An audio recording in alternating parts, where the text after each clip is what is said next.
phakathi kwentaba umoya uthambile,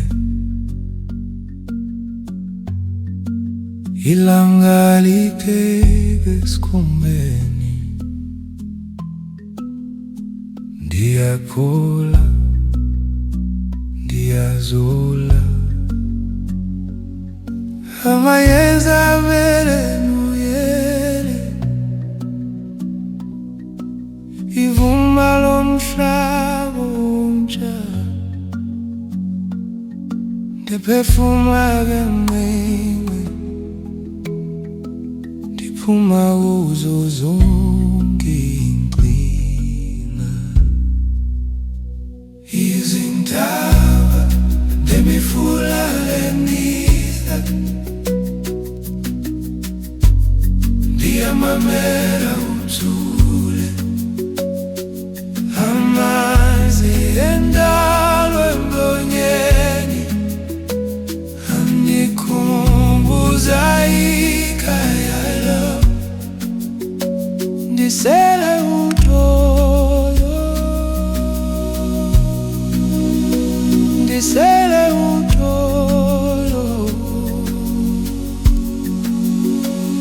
emthonjeni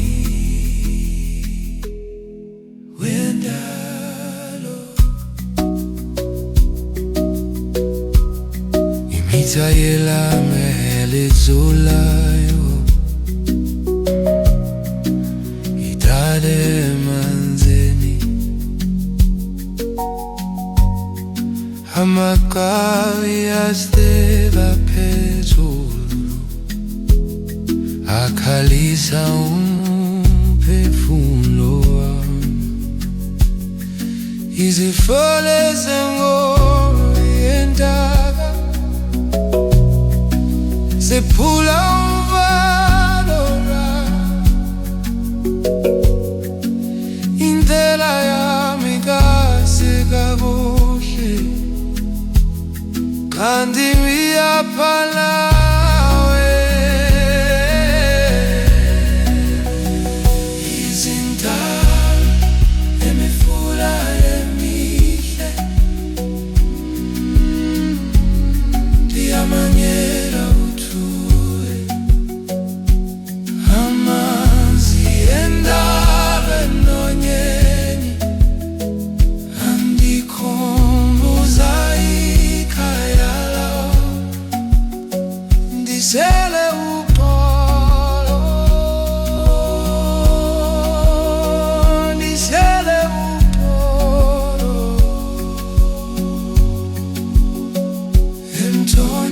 emthonjeni wendalo.